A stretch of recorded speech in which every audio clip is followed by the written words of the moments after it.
Hello friends, good morning. How are you? I think you will be fine. Let us start chapter number 3, Glimpses of the past. मतलब इसका meaning होता है कि जो हमारा past है, मतलब जो हमारा भूतकाल है, उसकी झलकियाँ, उसकी झलक जो है वो हमें इसमें बताई जाएगी. ठीक है फ्रेंड्स. तो बिफोर यू रीड हम स्टार्ट करते हैं. Here are some pictorial glimpses of the history of our country from 1757 to 1857. कि यहाँ पर 1757 से लेकर 1857 तक के हमारे देश में जो भी हमारा इतिहास रहा है उसकी कुछ चित्रात्मक जो झलक है या झलकियाँ जो है, पिक्टोरियल ग्लिप्सेस जो है वो यहाँ पर दिखाई गई हैं. These pictures and speech bubbles will help clarify your understanding of the condition that led to the event known as the first war of independence in 1857. और ये जो पिक्चर्स और स्पीच बबल जो कि यहाँ पर बनाए गए हैं इसके अंदर, ये हमें वो सारी कंडीशन समझाने में, वो सारी जो कंडीशन उस समय पर रही थी जिनकी वजह से जो इंडिपेंडेंस का जो फर्स्ट वॉर हुआ था, मतलब प्रथम स्वतंत्रता संग्राम जो कि 1857 में हुआ था, उसके पीछे क्या क्या रीजंस रहे थे, क्यों वो कंडीशंस पैदा की गई थी कि जिसकी वजह से इस वॉर को करने की नौबत आ पड़ी थी. तो ये सारी कंडीशन जो है वो हम यहाँ पर इन स्पीच बबल्स के माध्यम से अंडरस्टैंड कर सकेंगे. तो चलो स्टार्ट करते हैं. सबसे पहले द मार्टियर्स. इसके अंदर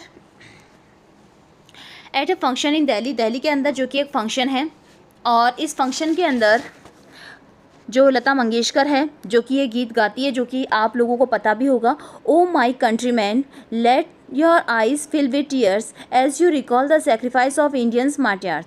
कि इसके अंदर ये कहा है कि जो भी इंडियन मार्टिर्स जो हैं, जो इंडियन मार्टिर्स जो कि शहीद हो चुके हैं, तो ये कहता है कि ओ माई कंट्रीमैन, कि मेरे वतन के लोगों, मेरे देश के लोगों, let your eyes fill with tear, कि अपने आँख में पानी भर लो, मतलब अपनी आँखों को आंसुओं से भर लो. As you recall the sacrifice of Indian martyrs, कि जो इंडियन मार्टिर्स हैं, जो भारतीय शहीद हुए हैं, उनकी सेक्रीफाइस को याद करो, उनकी कुर्बानी, उनकी बलिदानी को याद करो. तो ये एक सॉन्ग था जो कि दिल्ली के एक समारोह में, एक फंक्शन के अंदर लता मंगेशकर ने गाया था. ए मेरे वतन के लोगों, जरा आँख में भर लो पानी, जो शहीद हुए हैं उनकी जरा याद करो कुर्बानी. तो इस सॉन्ग के अंदर हमें ये बताया गया है. फिर सेकंड आपका आता है द कंपनी कॉन्क्विस्ट. जो कंपनी कॉन्क्विस्ट है, मतलब जो कंपनी है, कंपनी कहाँ किसको कहा गया है, यहाँ पर जो ब्रिटिश ईस्ट इंडिया कंपनी है उसे कहा गया. और इसकी कॉन्क्विस्ट मतलब इसकी विजय, जो इसकी जीत है 1757 से 1849 तक. विद इट्स सुपीरियर वेपन्स, जो कि इसके पास श्रेष्ठ हथियार थे, वेपन्स जो कि इसके पास काफ़ी स्ट्रॉन्ग थे, सुपीरियर थे. The British East India Company was extending its power in 18th century India. कि 18th सेंचुरी के अंदर जो ब्रिटिश ईस्ट इंडिया कंपनी है इसके पास काफ़ी सुपीरियर वेपन्स थे, काफ़ी अच्छे हथियार थे. तो इन हथियारों की वजह से ब्रिटिश ईस्ट इंडिया कंपनी जो है वो एक्सटेंड कर चुकी थी, मतलब अपना विस्तार कर चुकी थी अपनी पावर का. कहाँ तक? 18th सेंचुरी में इंडिया तक अपना व्यापार बढ़ा चुकी थी, अपनी शक्ति का विस्तार कर चुकी थी. इंडियन प्रिंसेस वर शॉर्ट साइटेड. इन जो इंडियन प्रिंसेस थे, जो भारतीय राजा थे, वो अदूरदर्शी थे. शॉर्ट साइटेड का मतलब जो कि आगे फ्यूचर की सोच कर नहीं चलते थे, वो केवल शॉर्ट साइटेड थे, अदूरदर्शी थे. दैट अपस्टार्ट राजा वा, तो इसमें दैट अपस्टार्ट राजा वा कॉल द इंग्लिश मर्चेंट, की जो भारतीय राजा जो होते थे वो इस बात को समझ नहीं पाए थे. और जो उस समय पर जो नवोदित राजा थे उन्होंने कहा कि कॉल द इंग्लिश मर्चेंट, की जो अंग्रेजी व्यापारी हैं उनको बुलाओ. They will help me to defeat him, वे उसे हराने में मेरी सहायता करेंगे, मेरी हेल्प करेंगे. डिफीट का मतलब होता है हराना या पराजित करना, कि वे उसे हराने में मेरी मदद करेंगे. The people had no peace due to such constant fight. और देश के अंदर जो है लगातार, कॉन्स्टेंट का मतलब होता है लगातार, फाइट्स यानी युद्ध हो रहे थे. इसकी वजह से यहाँ लोगों में बिल्कुल भी पीस यानी शांति बिल्कुल भी नहीं थी. The rivalries help the East India company and it could easily subdue Indian princess one by one. तो इसके अंदर कि जो राइवलरीज थे यानी जो प्रतिद्वंदी थे, भारतीय राजा जो कि आपस में एक दूसरे को अपनी प्रतिद्वंदी समझते थे, अपने कंपिटिटर समझते थे.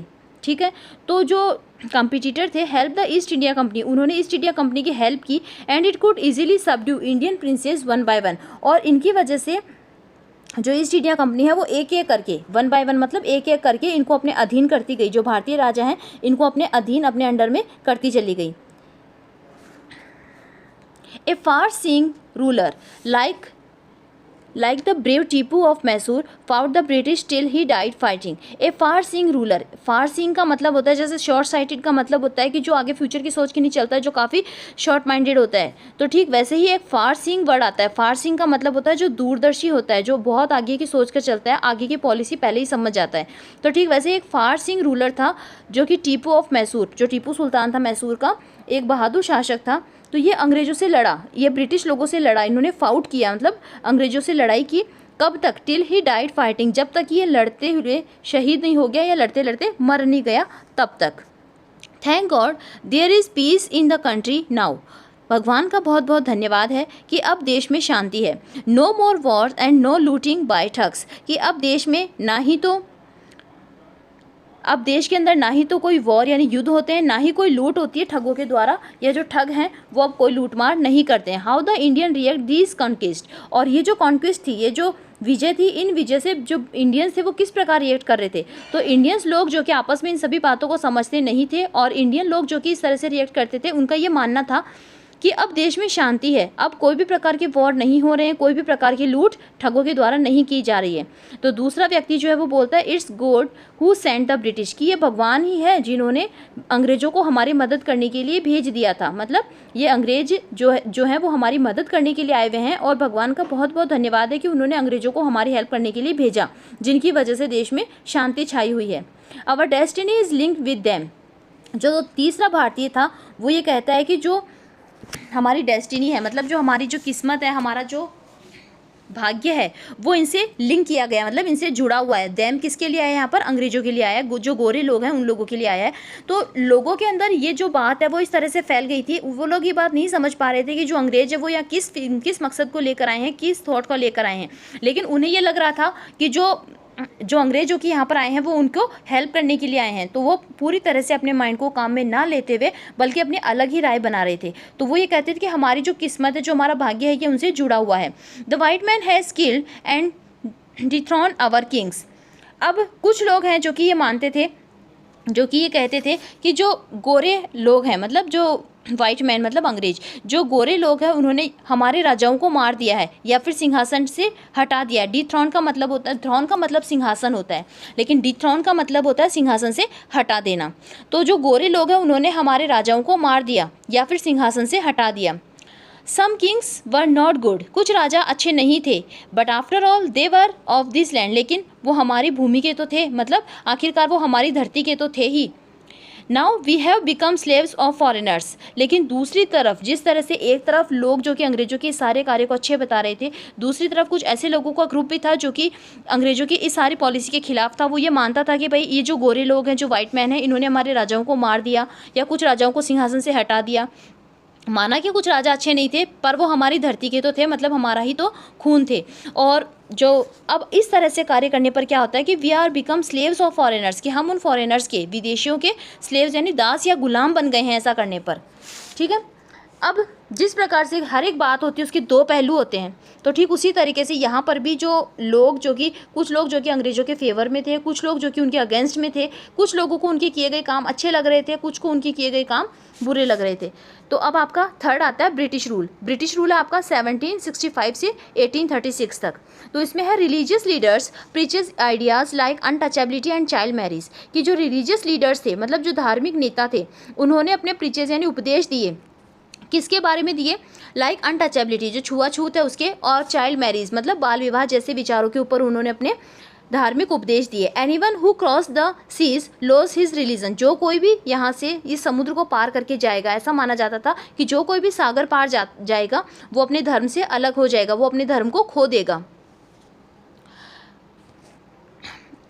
All the miseries in the world is due to women, लेकिन कुछ लोग ये मानते थे कि all the miseries in the world, कि इस वर्ल्ड में जितनी भी मिजरीज हैं, जितनी भी दुख तकलीफें हैं, उन सब का कारण वीमेन मानी गई हैं, मतलब महिलाएं या स्त्रियां जो है वो मानी गई हैं। द ट्रूथ वॉज दैट, लेकिन सच्चाई यह थी, सत्य यह था कि the Indian had lost self respect, कि जो इंडियन है वो अपना सेल्फ रेस्पेक्ट खो चुके थे, अपना स्वाभिमान खो चुके थे। एंड द ब्रिटिश स्कॉन्ड देम, और जो ब्रिटिश थे वो उनको बहुत बुरी तरह से, स्कॉन मतलब वैसे डांटना फटकारना होता है, लेकिन यहाँ पर उनको इंसल्टेड फील करवाते थे। किनको? जो इंडियंस हैं उनको हर बात में इंसल्टेड फील करवाया जाता था, उनको तिरस्कृत किया जाता था।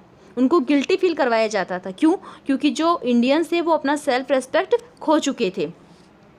The native are unworthy of trust, incapable of honesty.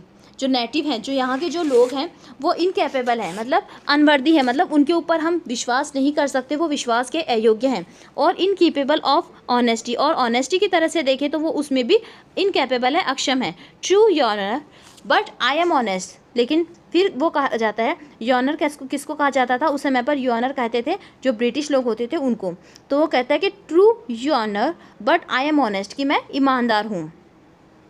Being merchant, merchant यानी व्यापारी, व्यापारी होने के कारण the British wanted quick profit, जो ब्रिटिश थे वो चाहते थे कि उनको क्विक प्रॉफिट हो, मतलब जल्दी से जल्दी लाभ हो, प्रॉफिट हो उनको। Their heavy taxes force farmers to abandon their fields, लेकिन उनके जो हैवी टैक्सेस थे, मतलब जो उनके भारी टैक्स या कर जो कि जनता के ऊपर लगाए गए थे, किसानों के ऊपर लगाए गए थे, तो उस हैवी टैक्सेस की वजह से जो फार्मर्स हैं उनको छोड़ना पड़ा। अबेंडन का मतलब होता है छोड़ना पड़ा, अपने फील्ड्स, अपने खेत जो हैं वो छोड़ने पर मजबूर कर दिया गया, किनको? फार्मर्स को, किसानों को।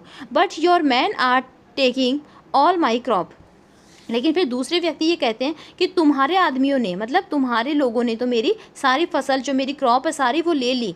You are still in arrear, फिर वो दूसरा कहता है कि तुम अभी भी बकाए चल रहे हो, अभी भी तुम एरियर यानी कर्जे में चल रहे हो। If you don't pay next week, यदि तुम चाहते हो कि तुम अगले सप्ताह, अगले वीक तक नहीं चुकाओगे, I will send you to jail, तो तुम्हें जेल में भेज दिया जाएगा, ऐसा उनसे कहा जाता था।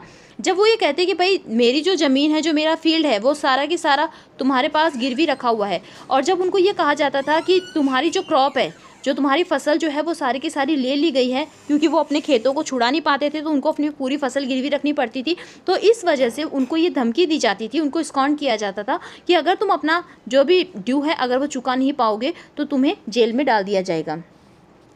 Still the British invented other method which gave them more profit, लेकिन उसके बाद में आगे ये कहता है कि स्टिल, उन सब के बाद भी द ब्रिटिश इन्वेंटेड, जो ब्रिटिश लोग हैं उन्होंने ढूंढ लिए, क्या ढूंढ लिए उन्होंने ऐसे तरीके ढूंढ लिए जिसकी वजह से उनको और भी ज़्यादा प्रॉफिट हो, और भी ज़्यादा उनको और अधिक लाभ हो। इनएविटेबिलिटी फेमाइन फॉलो, लेकिन तभी अचानक से अकाल आ चुके थे, और अकाल भी ऐसे समय पर पड़े बिटवीन 1822 एंड 1836, 1822 से 1836 तक जो अकाल पड़ा था, जो फेमाइन पड़ा था। 15 lakh Indians died of starvation, तो लगभग 15 लाख जो इंडियंस थे वो भूख की वजह से या भूखे रहने की वजह से मर गए थे। स्टारवेशन का मतलब होता है भूखमरी। तो उस समय पर जब अकाल पड़ा था, तो उस समय पर अकाल की वजह से 15 लाख से ज़्यादा जो इंडियंस थे वो भूखमरी की वजह से मर गए थे। लेकिन फिर भी ब्रिटिश लोगों ने दूसरे तरीके निकाल लिए थे अपने प्रॉफिट को कमाने के लिए। The goods manufactured in England, कि जो सामान जो कि इंग्लैंड के अंदर मैन्युफैक्चर किया जाता था, मैन्युफैक्चर का मतलब होता है बनाया जाना या निर्माण किया जाना, कि जो सामान जो कि इंग्लैंड के अंदर मैन्युफैक्चर किया जाता था, and should not have any import duty when bought to India, तो उसके ऊपर जब वो सामान जबकि इंडिया लाया जाता था, जब वो सामान इंडिया में लाया जाता था भारत में, तो उसके ऊपर कोई भी इम्पोर्ट ड्यूटी मतलब आयात शुल्क जो है वो नहीं लगना चाहिए। ऐसा उन्होंने कहा कि जो भी गुड्स जो कि इंग्लैंड में बनेगा, अगर वो सामान अगर इंडिया लाया जाएगा तो उसके ऊपर कोई भी आयात शुल्क नहीं लगेगा। एक गुड आइडिया, बहुत ही अच्छा विचार है। The East India company's laws began to cripple Indian industries, कि जो ईस्ट इंडिया कंपनी है उन्होंने ऐसे कानून बनाए, ऐसे नियम उन्होंने बनाए, ऐसे लॉज उन्होंने बनाए जिनकी वजह से जो इंडियन इंडस्ट्रीज़ हैं, जो भारतीय उद्योग है, वो पूरी तरह से क्रिपल हो चुके थे, मतलब एक तरीके से अपंग हो चुके थे, अपाहिज हो चुके थे।